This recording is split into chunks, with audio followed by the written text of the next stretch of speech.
Hello guys, അപ്പോൾ ഇന്ന് നമ്മൾ ഒരു ഹെയർ കട്ട് ട്യൂട്ടോറിയലാണ് നോക്കുന്നത്. സോ നമ്മളൊരു ലെയർ കട്ടാണ് ചെയ്യാൻ ഉദ്ദേശിക്കുന്നത്. ഇപ്പോൾ ഏകദേശം എൻ്റെ ഹെയറിൻ്റെ ലെങ്ത് ഇത്രയുണ്ട്. ഞാൻ ഇതിന് മുമ്പ് എൻ്റെ ഹെയർ സ്റ്റെപ്പും ലെയറും ഒക്കെ കട്ട് ചെയ്തിട്ടുണ്ടായിരുന്നു. ബട്ട് നമ്മൾ വീഡിയോസ് ഒന്നും എടുത്തിട്ടുണ്ടായിരുന്നില്ല. സോ അതുകൊണ്ട് ഈ ടൈം നമ്മൾ കട്ട് ചെയ്യുമ്പം നമുക്ക് ഒരു വീഡിയോ എടുത്ത് പോസ്റ്റ് ചെയ്യാമെന്ന് വിചാരിച്ച് അങ്ങനെയാണ് നമ്മൾ സ്റ്റാർട്ട് ചെയ്തത്. സോ നമ്മൾ ബ്യൂട്ടീഷ്യൻ സ്റ്റാർട്ട് ചെയ്യാൻ പോവാണ്. സോ ആദ്യം തന്നെ നമ്മുടെ ഹെയർ ഡ്രൈ ആയതുകൊണ്ട് അത് അത്യാവശ്യം ഒന്ന് വെറ്റ് ചെയ്ത് കൊടുക്കേണ്ട ആവശ്യമുണ്ട്. അതിനായിട്ട് നമ്മൾക്ക് കയ്യിൽ കിട്ടിയത് നമ്മുടെ ചെടിക്കൊക്കെ സ്പ്രേ ചെയ്യുന്ന ബോട്ടിലാണ്. സോ അതിനകത്ത് തന്നെ നമ്മൾ വെള്ളം നിറച്ച് നമ്മുടെ ഹെയർ ഒന്ന് വെറ്റ് ചെയ്തെടുക്കുകയാണ്. വെറ്റ് ചെയ്തതിന് ശേഷം നമ്മുടെ വൈറ്റ് ടൂത്തുള്ള കോമ്പ് ഉപയോഗിച്ച് നമ്മൾ ഒന്ന് ചീകി കൊടുക്കുക. സോ ആ വെള്ളമൊക്കെ ഒന്ന് മുടിക്കകത്തോട്ട് ഒബ്സർവ് ആവാൻ വേണ്ടിയിട്ടാണ്. അതിനുശേഷം നമ്മുടെ ഹെയർ ഒന്ന് ഫ്ലിപ്പ് ചെയ്യുക. ഫ്ലിപ്പ് ചെയ്ത് ഫുള്ള് ഫോർവേഡിലോട്ട് ചീകി ടാങ്കിൾ ഫ്രീ ആക്കുക. മുടി ഏകദേശം ടാങ്കിൾ ഫ്രീ ആയി കഴിയുമ്പം നമ്മൾ പാഡൽ ബ്രഷും കൂടി ഉപയോഗിച്ച് നമ്മുടെ ഹെയർ നീറ്റായിട്ടൊന്ന് ചീകി നമ്മുടെ ഫോർഹെഡിൽ കൊണ്ടുവന്ന് ടൈറ്റായിട്ടൊരു ബാൻഡ് വെച്ച് നമ്മൾ ഹെയർ സെക്യൂർ ചെയ്യുക. നമ്മൾ ഇതിന് മുമ്പും പല ടൈപ്പിലെ ഹെയർ കട്ട്സ് ട്രൈ ചെയ്തിട്ടുണ്ട്. ഈവൻ ലെയർ കട്ട്സും നമ്മൾ ട്രൈ ചെയ്തിട്ടുള്ളതാണ്. ബട്ട് നമ്മൾ ഫസ്റ്റ് ടൈമാണ് ഇത്രയും ഡിഫൈൻഡ് ആയിട്ട് ലെയർസ് കട്ട് ചെയ്യാൻ പോകുന്നത്. അതിനുശേഷം നമ്മുടെ താഴേക്കുള്ള മുടിയും നല്ലപോലെ ഒന്ന് ചീകി ടാങ്കിൾ ഫ്രീ ആണെന്ന് ഉറപ്പ് വരുത്തിയതിന് ശേഷം അടുത്ത ബാൻഡും നമുക്ക് അതിൻ്റെ തന്നെ കുറച്ച് ഡിസ്റ്റൻസിൽ നമുക്ക് ഇടാവുന്നതാണ്.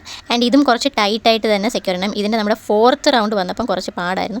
ബട്ട് നമ്മളത് അത്രയും ടൈറ്റായിട്ട് ചെയ്യേണ്ട ആവശ്യമുണ്ട്. ഇല്ലെങ്കിൽ ചിലപ്പം മുടി വെട്ടുമ്പം കയറി ഇറങ്ങി പോകാൻ സാധ്യതയുണ്ട്. സോ അതുകൊണ്ടാണ് നമ്മൾ എല്ലാ ഇതിലും സെക്ഷനിലും ഹെയർ ബാൻഡ് ഇടുന്നത്. സോ നമ്മുടെ കയ്യിൽ ആകെ ഉണ്ടായിരുന്നത് 2 ബാൻഡ്സ് ആയിരുന്നു. സോ അത് രണ്ടും നമ്മൾ മുടിയിൽ കെട്ടിയിട്ടുണ്ട്. ദെൻ നമ്മുടെ കയ്യിൽ ഉണ്ടായിരുന്നത് ഡിസ്കോ ബാൻഡ്സ് ആണ്. സോ അതുപയോഗിച്ചാണ് നമ്മൾ ബാക്കി 2 സെക്ഷനും ടൈ ചെയ്തത്. ബട്ട് ഇതിൻ്റെ പ്രോബ്ലം എന്താണെന്ന് വെച്ച് കഴിഞ്ഞാൽ നമ്മുടെ ഹെയർ ബാൻഡ് ടൈ ചെയ്ത് അത്രയും ടൈറ്റിൽ നമുക്ക് ഇത് വെച്ച് ചെയ്യാൻ പറ്റില്ല. കാരണം അത് പൊട്ടിപ്പോവും. ലെയർ കട്ട് ഈ ഒരു രീതിയിൽ മാത്രമല്ല, വേറെയും 2-3 രീതിയിൽ നമുക്ക് ചെയ്യാൻ പറ്റും. സ്വയം കട്ട് ചെയ്യാൻ പറ്റും. ബട്ട് അത് വെച്ച് കമ്പയർ ചെയ്യുമ്പോൾ എനിക്ക് തോന്നുന്നു ഏറ്റവും സിമ്പിളായിട്ടുള്ള ഒരു വേ ഇത് തന്നെയാണ്. ഓക്കെ, അപ്പോൾ നമ്മൾ എല്ലാ ബാൻഡ്സും വെച്ച് നമ്മുടെ ഹെയർ സെക്യൂർ ചെയ്തതിന് ശേഷം ഏറ്റവും ലാസ്റ്റിൽ നമ്മൾ വെച്ച റബ്ബർ ബാൻഡ് ജസ്റ്റ് മുകളിൽ വെച്ചാണ് നമ്മൾ ഹെയർ കട്ട് ചെയ്യുന്നത്. ആൻഡ് നമ്മൾ ഫസ്റ്റ് ടൈമാണ് ഇത്രയും ലെങ്തിൽ ഹെയർ കട്ട് ചെയ്യുന്നത്. ബട്ട് എന്നാലും നമ്മുടെ ഹെയറിൻ്റെ ലെങ്തിൽ ഇത് എഫക്റ്റ് ചെയ്യത്തില്ല. ബട്ട് നമ്മുടെ ലെയേഴ്സ് കുറച്ചുകൂടെ ഡിഫൈൻഡ് ആയിരിക്കുമെന്നേ ഉള്ളൂ നമ്മൾ ഇത്രയും ലെങ്തിൽ കട്ട് ചെയ്താൽ. നമ്മളെടുത്ത സീസർ അത്ര ഷാർപ്പും അല്ലായിരുന്നു. പ്ലസ് നമ്മൾ ഹെയർ ഇങ്ങനെ ബഞ്ച് പോലെ കെട്ടി വെച്ചിരുന്നതുകൊണ്ട് കുറച്ച് കട്ട് ചെയ്യാൻ വേണ്ടിയിട്ട് നമ്മൾ കുറച്ച് പാടുപെട്ടു. അതല്ലാതെ അതിനുശേഷം നമ്മൾ ലാസ്റ്റിൽ കത്രിക വെച്ചതാണ്. നമ്മൾ പല വീഡിയോസ് കണ്ടിട്ടുണ്ട്. അതിലെല്ലാത്തിലും ലാസ്റ്റിൽ അവർ ഇങ്ങനെ ഒരു സംഭവം ചെയ്യാറുണ്ട്. സോ അതുകൊണ്ട് നമ്മൾ ഇങ്ങനെ ഒന്ന് ചെയ്ത് നോക്കിയതാണ്. അല്ലാതെ പ്രത്യേകിച്ച് അതിൽ എന്തെങ്കിലും സ്പെഷ്യലായിട്ട് സംഭവം ഉണ്ടോ എന്ന് ചോദിച്ചു കഴിഞ്ഞാൽ എനിക്ക് അറിഞ്ഞൂടാ. ഫൈനലി നമ്മുടെ റിവീലിംഗ് ടൈമാണ്. നമ്മൾ ഓരോ റബ്ബർ ബാൻഡുകളായിട്ട് അയച്ച് മാറ്റിയതിന് ശേഷം ലാസ്റ്റ് ഫോർഹെഡിൽ കെട്ടിയിരുന്ന റബ്ബർ ബാൻഡും കൂടെ അയച്ചതിന് ശേഷം നമ്മുടെ മുടി ഒന്ന് ചിക്കി ചെതയുക എന്ന് പറയും.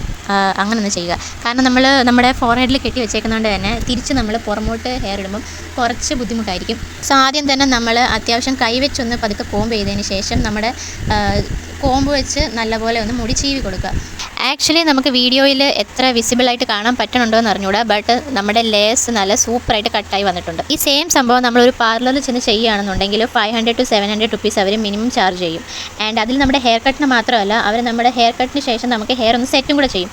അതിൻ്റെ എല്ലാത്തിൻ്റെയും കൂടെ ചാർജാണ് അവർ ചാർജ് ചെയ്യുന്നത്. സോ അങ്ങനെ വെച്ച് നോക്കുകയാണെങ്കിൽ നമ്മൾ വീട്ടിൽ തന്നെ ഹെയർ കട്ട് ചെയ്യുന്നതാണ് ഏറ്റവും ബെസ്റ്റ്. നമ്മൾ വീട്ടിൽ ചെയ്തതുകൊണ്ട് തന്നെ നമ്മൾ സെറ്റ് ചെയ്തിട്ട് കാണുന്ന അത്ര ഭംഗി ഉണ്ടാകത്തില്ല എങ്കിൽ കൂടി സംഭവം രണ്ടും സെയിം ആണ്. നമ്മളിപ്പം പാർലറിൽ ചെയ്യുകയാണെന്നുണ്ടെങ്കിൽ കൂടി നെക്സ്റ്റ് ഡേ നമ്മൾ ഹെയർ വാഷ് ചെയ്യുമ്പം ഇതുപോലെ തന്നെ ആയിരിക്കും നമ്മുടെ ഹെയർ ഇരിക്കുക. സോ തനിയെ ഹെയർ കട്ട് ചെയ്യാൻ താല്പര്യമുള്ളവർ ഇത് ട്രൈ ചെയ്തിട്ട് കമൻറ്റ് ഇടുക. ആൻഡ് നിങ്ങൾക്ക് വീഡിയോ ഇഷ്ടപ്പെട്ട് കാണുമെന്ന് വിചാരിക്കുന്നു. നെക്സ്റ്റ് വീഡിയോയിൽ കാണാം. Until then bye.